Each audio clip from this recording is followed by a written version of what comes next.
जी हाँ गाइस, एक और नया सेशन, एक और नई सीरीज का एक नया चैप्टर जिसका नाम है 10 मिनट रिचार्ज सीरीज। और यहां पर हम लेकर आए हैं नेशनल एजुकेशन पॉलिसी के क्विक रिवीजन। जी हाँ, नेशनल एजुकेशन पॉलिसी एनईपी 2020 बहुत ज्यादा इंपॉर्टेंट है। ये सारी की सारी चीजें आपको पढ़नी बहुत जरूरी हैं आपके एग्जाम के लिए, ताकि आपसे कोई भी गलती यहां पर ना हो अगर मैं एनईपी की बात करूं। लेकिन क्लास शुरू होने से पहले, ये सेशन शुरू होने से पहले मैं आपके लिए एक होमवर्क का सवाल जो है एक सेशन में डालना चाहता हूं कि आप मुझे बताइए कि पहली और दूसरी education policy, national education policy कब आई थी। कमेंट सेक्शन में जरूर लिखिएगा। और अब शुरू करते हैं नेशनल एजुकेशन पॉलिसी 2020 का क्विक रिवीजन।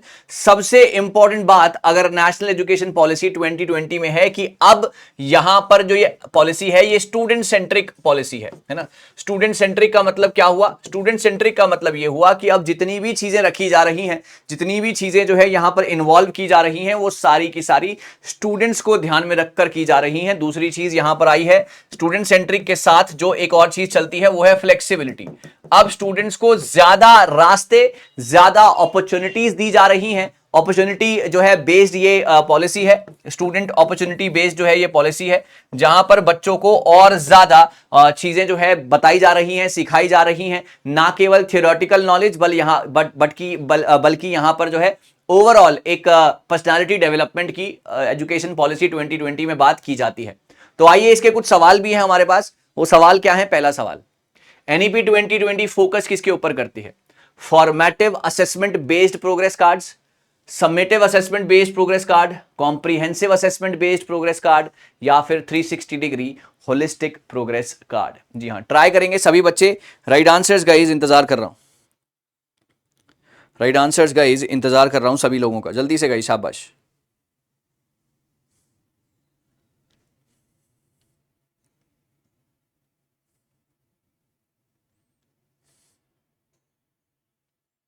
जी हाँ, तो सबसे इंपॉर्टेंट अगर हम एनईपी की बात करें, मैंने अभी अभी आपको बताया कि ना केवल ये चाहते हैं कि आपके एक तरीके से एकेडमिक रिकॉर्ड्स आपके अच्छे हों, बल्कि आप एक ओवरऑल पर्सनालिटी जो है आपकी बेटर निकल कर आए। तो वही यहां पर जो है टारगेट है 360 डिग्री होलिस्टिक प्रोग्रेस। जैसे कि मैंने आपको वैल्यू एजुकेशन में भी पढ़ाया था कि वो ना केवल जो है आपकी सिर्फ पढ़ाई के ऊपर फोकस करता है, बल्कि एक ओवरऑल पर्सनालिटी को शेप करने की कोशिश करता है। वही एनईपी 2020 भी उसके अंदर वही एक तरीके से एक स्पाइस है, एक क्रिस्प है कि वो चाहता है कि ना केवल स्टूडेंट पढ़ाई में अच्छा हो ठीक है, लेकिन उसके साथ साथ एक्स्ट्रा एक्टिविटीज और ओवरऑल पर्सनालिटी भी उसकी डेवलप हो, सोसाइटी से भी वो एक्सेप्टेंस ले सके। देखिए, critical changes proposed by NEP assessment structure is the introduction of 360 degree holistic progress cards। ये ना केवल आपके एकेडमिक अचीवमेंट्स के ऊपर बल्कि आपकी एक होलिस्टिक ओवरव्यू के ऊपर जो है डेवलप करेगा। अकाउंट मल्टीपल यहां पर फैक्टर्स लिए जाएंगे, स्टूडेंट की डेवलपमेंट स्किल्स, बिहेवियर, इंटरेस्ट और पार्टिसिपेशन इन डिफरेंट एक्टिविटीज। ये सारी की सारी चीजें यहां पर आपकी फोकस में लाई जाएंगी। So NEP for you guys, right. चलिए आगे बढ़ते हैं सवाल नंबर नेक्स्ट के ऊपर। Sir, according to National Policy 2020, the progress card of the students communicate to the parents would be okay. Based on norms, referencing testing, a reflection of the progress as well as the uniqueness of the students, a reflection of relative performance of students in comparison to the classmates, more than one of the above. Try करेंगे। हिंदी लिखी हुई है, बहाना कोई चलेगा नहीं, answers आने चाहिए बॉस।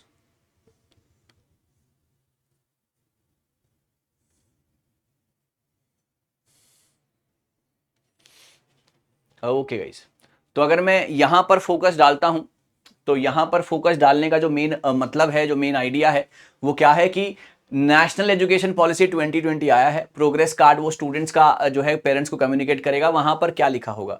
वहां पर ये लिखा होगा कि आपके बच्चे की क्या प्रोग्रेस है, प्लस आपके बच्चे में ऐसी क्या यूनिकनेस है। यूनिकनेस का मतलब क्या आपका बच्चा बाकी बच्चों से अलग कर सकता है, ये किस फील्ड में आगे बढ़ सकता है, इसमें क्या टैलेंट या क्या हुनर है इसके हाथों में, दैट इज, या इसके समझ में, that is more important. So a reflection of the progress as well as the uniqueness of the student, that is what we gonna tell the parents of the respective student. तो ये बहुत ज्यादा important है कि reflection of the progress as well as uniqueness, क्योंकि यहां पर हमारा फोकस, जैसे कि पहले क्वेश्चन से वाला क्वेश्चन जो है इंटर रिलेट करता है कि जैसे कि हमारा फोकस जो है वो ना केवल सिर्फ एक बात पर, ना केवल सिर्फ एक बात पर कि इनको पढ़ाना है, बल्कि इनका एक बिहेवियर डेवलप करना है, इनकी एक पर्सनालिटी डेवलप करनी है, इनको सोसाइटली जो है इनको एक्सेप्टेंस दिलवाना है ना, ताकि ये सोसाइटी में उठ बैठ सकें, अपना बिहेवियर जो है अच्छा रखना है। तो वो सारी की सारी चीजें जो है यहां पर बताई जाएंगी। आइए, full equity and inclusion as the cornerstone of all the education decisions to ensure that students are able to thrive in the education system। ठीक है, overall development as a leader भी आएगा, है ना, conceptual understanding rather than just rote learning के ऊपर focus नहीं करना है। Assessment of the student should be done by using different methods, by different activities, role play, portfolios,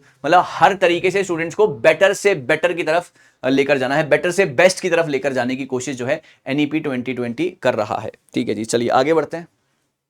सवाल number next, according to NEP what is the full form of ECCE?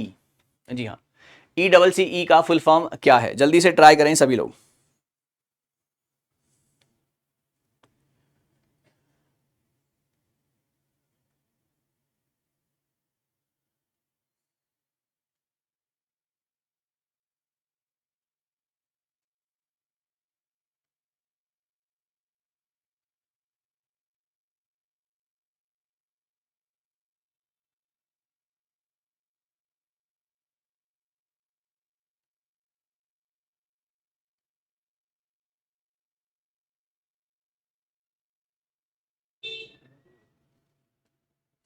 Okay guys, sir यहां पर है आपका ECCE, तो इसका main function, इसका जो main full form है पहले तो वो पढ़ लेते हैं।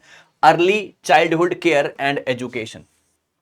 Early childhood care and education, इसका मेन जो है क्राइटेरिया क्या है? इसका मेन क्राइटेरिया ये है कि कैसे चिल्ड्रन की डेवलपमेंट को और ज़्यादा बेटर करना है, क्या उनकी नीड्स हैं उसको केटर करना है ना। उसके अलावा more need based inputs and enabling the environment और बेटर करना है, ensuring quality. Early childhood care होना बहुत जरूरी है, क्योंकि हमेशा कहते हैं कि जो छोटा बच्चा होता है वो एक कोरे कागज की तरह होता है ना। ये आपने सुना होगा कि जो छोटा बच्चा होता है वो कोरे कागज की तरह होता है, उसके ऊपर आप उस टाइम पर जो लिख दोगे वो सारी उम्र के लिए जो है वहां पर छप जाएगा। तो वही मैं आपको समझाना चाहता हूं कि इस ECCE के माध्यम से, कि वो चाहते थे कि स्टूडेंट्स को अर्ली चाइल्डहुड में ही इतनी ज्यादा केयर और इतना ज्यादा जो है प्रॉपर तरीके से उनका नर्चर हो जाए कि उनको बाद में किसी भी तरीके की दिक्कत ना आए। It was believed that a common curriculum would not be appropriate. एक कॉमन तरीके से सबको पढ़ाना ठीक नहीं है, हर एक बच्चे की स्पेशल नीड है, हर एक बच्चा अपने आप में डिफरेंट होता है, तो उसको डिफरेंट तरीके से पढ़ाना चाहिए।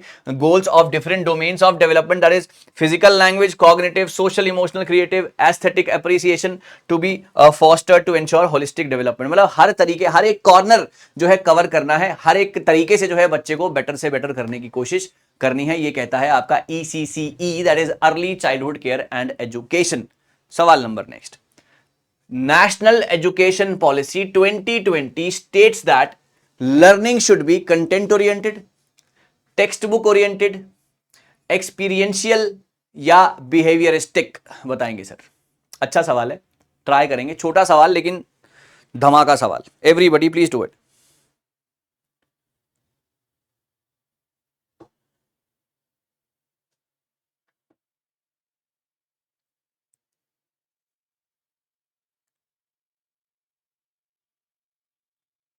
ओके गाइस, जल्दी से ट्राई करेंगे। Yes, national education policy 2020 states that learning should be,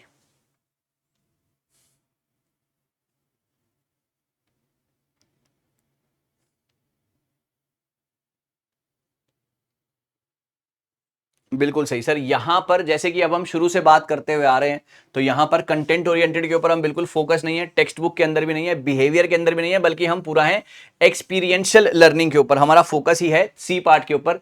AIIMS to bring the transformational reforms in schools and higher education, और एक ग्लोबल नॉलेज पावर जो है इंडिया को बनाने की कोशिश है।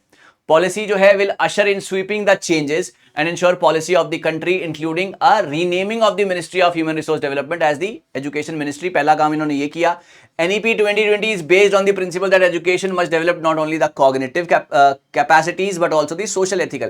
आप सिर्फ उसकी सोचने की शक्ति या उसकी समझने की शक्ति के अलावा भी आप उसकी बहुत सारी ऐसी चीजें हैं जो डेवलप कर सकते हैं, जो कि डेवलप होनी चाहिए।